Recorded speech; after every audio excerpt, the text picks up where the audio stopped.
அனைவருக்கும் வணக்கம். இன்னைக்கு வீடியோவில் என்ன பார்க்க போகிறோம் அப்படின்னா, வைகுண்ட ஏகாதசியை முன்னிட்டு ஏழுமலையான் கோவில்களில் சொர்க்கவாசல் திறப்பு கோவிந்தா முழக்கத்தோடு ரொம்ப சிறப்பாக நடந்திருக்கு அப்படின்னு சொல்லலாங்க. நாம் இப்போ பார்த்துட்டு இருக்கக்கூடிய இந்த காட்சியானது வைகுண்ட ஏகாதசியை முன்னிட்டு திருப்பதி, ஸ்ரீரங்கம் உள்ளிட்ட வைணவ தலங்களில் அதிகாலையிலேயே சொர்க்கவாசல் திறப்பு வைபவம் நடந்திருக்கு. பூலோக சொர்க்கம் அப்படின்னு அழைக்கப்படக்கூடிய திருப்பதி ஏழுமலையான் கோவிலில் சொர்க்கவாசல் திறப்பை ஒட்டி கண்கவர் விளக்குகளால் அலங்கரிக்கப்பட்டு தற்போது சொர்க்கவாசல் திறப்பு அதிகாலை 12:45 மணிக்கு ஏழுமலையான் கோவிலில் சொர்க்கவாசல் திறக்கப்பட்டிருக்கு. அதை தான் நாம் பார்த்துட்ருக்கோம். வைகுண்ட ஏகாதசியை முன்னிட்டு ரொம்ப சிறப்பாக இந்த நிகழ்வு நடந்திருக்குங்க. உற்சவர் மலையப்ப சுவாமி ஸ்ரீதேவி பூதேவி சமேதராக சொர்க்கவாசல் பிரவேசித்து எழுந்தருளி இருக்காங்க.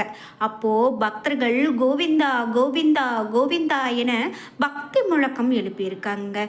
அதே போல் பக்தர்கள் ஒரே நேரத்தில் ஏழுமலையானை தரிசித்து விட்டு சொர்க்கவாசல் வழியாக சென்றதை பாக்கியமாக கருதி இருக்காங்க.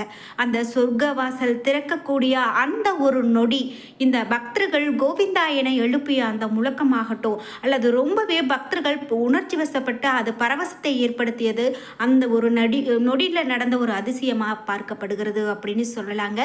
திருப்பதி மட்டும் இல்லாமல் இன்னும் ஏராளமான கோவில்களில் இந்த சொர்க்கவாசல் திறப்பு அப்படின்னு பார்க்கறது ரொம்ப சிறப்பாக நடந்திருக்குங்க.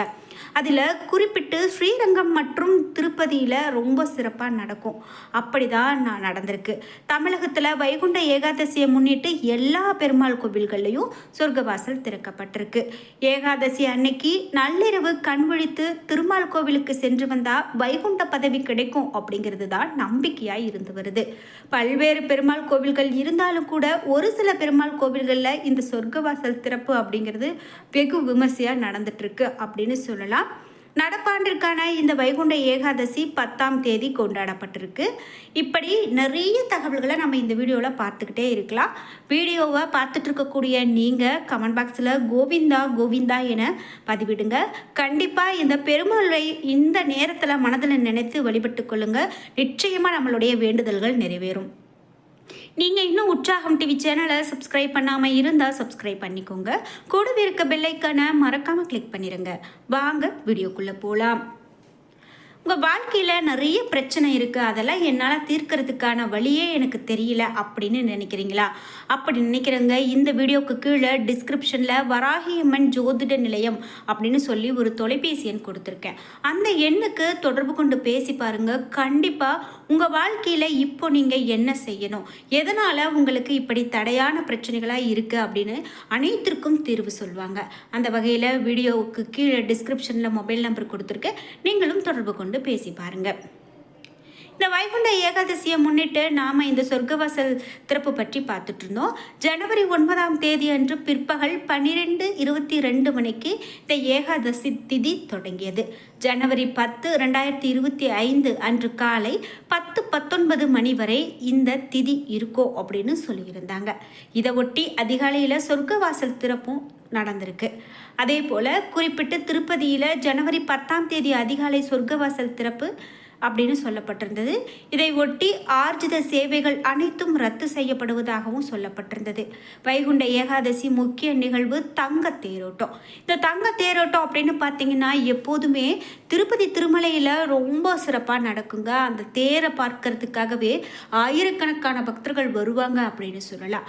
அந்த வகையில் இந்த ஏகாதசியை முன்னிட்டு தங்க தேரோட்டமும் ரொம்ப சிறப்பாக நடந்திருக்கு. சக்கர ஸ்நானம் அதாவது ஜனவரி 11ஆம் தேதியும் நடக்குது. மொத்தம் 10 நாட்கள் திருப்பதி திருமலையில் சொர்க்கவாசல் நிகழ்ச்சி நடக்கும். ஜனவரி 19ஆம் தேதி வரை பக்தர்கள் பெருமாளை தரிசிக்கலாம் அப்படின்னு சொல்லப்பட்டிருக்கு. சொர்க்கவாசல் திறந்திருக்கும் இந்த நேரத்தில் வைகுண்ட ஏகாதசி திதி நாளில் பெருமாளினுடைய சொர்க்கவாசல் வழியாக செல்லும்போது வெங்கடாஜலபதி அருளால் நேரடியாக சொர்க்கத்துக்கு செல்ல முடியும் எனவும் நம்பப்படுது. இது மிகப்பெரிய அதிசயங்க. நாம் இப்படி பெருமாளை வழிபடும்போது கண்டிப்பாக நாம் நேரடியாக சொர்க்கத்திற்கு சென்று புண்ணிய பலனை பெறுகிறோம் என்றே சொல்லப்படுது. இதையொட்டி ஆயிரக்கணக்கான மக்கள் திருப்பதி திருமலையில் குவிந்திருக்காங்க. எத்தனையோ கோவில் இருந்தாலும் சரி, ஆனால் இந்த திருப்பதி, ஸ்ரீரங்கம் இது மட்டும் ஏன் இப்படி ரொம்ப சிறப்பாக இருக்குது அப்படின்னு கேட்டிங்கன்னா, பெருமாள் தானாக விரும்பி வந்து குடிக்கொண்டு நித்திய வாசம் செய்யக்கூடிய இடங்களை திவ்ய தேசங்கள் அப்படின்னு கொண்டாடுறோம்.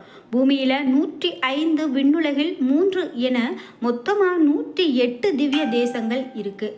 இருந்தாலும் கூட வைகுண்டத்திற்கு இணையாக சொல்லப்படக்கூடிய தலங்கள் ஸ்ரீரங்கமும் திருப்பதியும் மட்டும்தான். ஸ்ரீரங்கத்தை புலோக வைகுண்டம் அப்படின்னும் திருப்பதியை கலியுக வைகுண்டம் அப்படின்னும் புராணங்கள் வழியாக சொல்லப்படுது. உண்மையாகவே சொர்க்கம் எப்படி இருக்கும் அப்படின்னு தெரிஞ்சுக்கிறவங்களுக்கு ஸ்ரீரங்கம் கோவிலை பார்த்தாலே தெரிஞ்சுக்கலாம் அப்படின்னு சொல்லுவாங்க. அதிலும் குறிப்பிட்டு இந்த சொர்க்கவாசல் திறக்கும் போது ரொம்ப ரொம்ப சிறப்பாக உண்மையாகவே சொர்க்கம் போலவே இருக்குமா. ஆழ்வார்களும் இதைத்தான் போற்றுகிறாங்க. மிக பழமையான பெருமாளாக கருதப்படுபவர் ஸ்ரீரங்கம் பெருமாள் தான். விபீஷ்ணர் இலங்கை கொண்டு செல்ல முயன்ற போது தானே விரும்பி காவிரி கரையை தேர்வு செய்து குடிக்கொண்டவர் ஸ்ரீரங்கத்து பெருமாள். அதே போல கலியுகத்தில் பூலோக மக்களை காக்க வேண்டும், துன்பங்களில் இருந்து மீட்டு மோட்சத்தை தர வேண்டும் என்பதற்காக தெய்வம் தேடி வந்து கால் பதித்து குடியேறியது இந்த திருமலை அப்படின்னு சொல்லுவாங்க. ஸ்ரீரங்கம், திருப்பதி 2 ஆலயங்களிலுமே பெருமாள் பிரத்யட்சமாக குடிக்கொண்டிருப்பதாகவும் சொல்லப்படுது. இவர்கள் இருவருமே பக்தர்கள் அழைத்ததும் அவர்களுக்காக இறங்கி வந்து காட்சி கொடுத்தவர்கள். இந்த 2 கோவில்களிலுமே வைகுண்ட ஏகாதசி தினத்தன்னைக்கு பெருமாளே வந்து வைகுண்ட வாசலை திறந்து தன்னை தரிசிக்க வரக்கூடிய பக்தர்களை தன்னுடனேயே வைகுண்டத்திற்கு அழைத்து செல்வார் அப்படிங்கிறது ஐதீகமாக இருக்குங்க. இதை குறிக்கும் விதமாகத்தான் தான் வைகுண்ட வாசல் இதை குறிக்கிறதுக்காகத்தான் வைகுண்ட வாசல் திறக்கப்படுகிறது அப்படின்னு ஒரு கருத்தும் இருக்கு.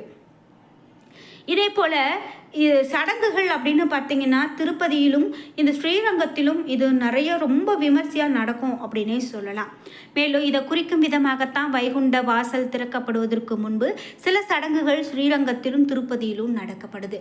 அதே போல் வைகுண்டத்தில் இருப்பது போலவே இந்த பெருமாளும் காட்சி தருவார் அப்படின்னும், இவர்களை வைகுண்ட வாசல் வழியாக சென்று தரிசனம் செய்தோம் அப்படின்னா வைகுண்டத்திற்கு சென்று தரிசிக்கக்கூடிய பாக்கியம் கிடைக்கும் அப்படின்னு கூட சொல்லலாங்க.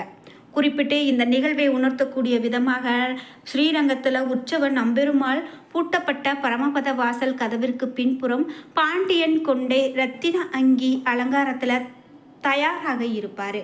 ஆத்மாவின் அடையாளமாக பரமாத்மாவாக அவரை விரஜயா நதியில் நீராடுவதற்கு சமமாக இங்கு இருக்கக்கூடிய கிணற்றுக்கு அருகில் கொண்டு சென்று பூஜைகள் நடத்தப்படும்.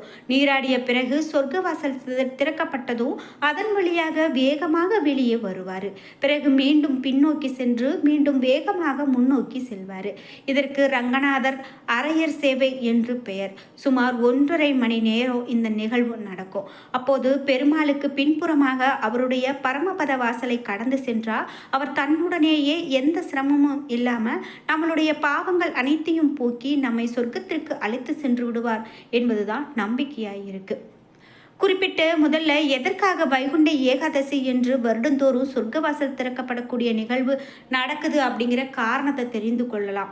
ஒரு ஆன்மா உடலை விட்டு பிரிந்த பிறகு அது பூலோகத்தை விட்டு விண்ணுலகை நோக்கி பயணித்து இறைவனுடைய திருவடியை அடையும் நிகழ்வை எடுத்துரைக்கத்தான் ஒவ்வொரு வருடமும் வைகுண்ட ஏகாதசி நிகழ்வு நடத்தப்படுது. அதாவது ஆன்மா சொர்க்கத்தை அல்லது வைகுண்டத்தை அடைய வேண்டும் என்றால் விரஜா நதி என்ற நதியை கடக்க வேண்டுமா. ஒவ்வொரு அதிகமான பாவங்கள் செய்திருந்தால் அந்த ஆத்மா அந்த நதியில் இறங்கி வேகத்தில் வெளியே வந்து மீண்டும் பிறப்பெடுக்குமா. இது புண்ணிய ஆத்மாவாக இருந்தால் விரஜா நதியில் நீராடி தன்னை முழுவதுமாக சுத்தம் செய்து கொண்ட பிறகு யமலோகத்தை அடையுமா. அது விரஜா நதியை கடந்து வந்தால் அந்த ஆத்மாவை சொர்க்கத்திற்கு அனுப்பி வைப்பார் யமதர்மராஜா அப்படின்னு சொல்கிறாங்க. இதை நிரூபிக்கும் விதமாகத்தான் நாம் முன்பு பார்த்தது போல இந்த சொர்க்கவாசல் திறப்பு அப்படின்னு பார்க்கப்படுது. அதன் பிறகு மீண்டும் பெருமாள் வெளியே வருவார். அதன் பிறகு மீண்டும் பின்னோக்கி சென்று வேகமாக முன்னோக்கி செல்வார். இதற்கு ரங்கநாதர் அரையர் சேவை அப்படின்னு பார்த்தோம்.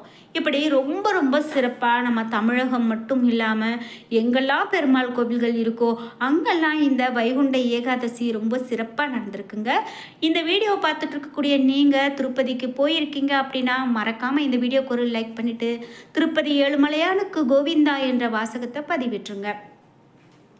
என்ன நண்பர்களே, இன்னைக்கு வீடியோவில் நாம் திருப்பதியில் சொர்க்கவாசல் திறப்பு பற்றிய நிறைய தகவல்களை தெரிஞ்சுக்கிட்டோம்.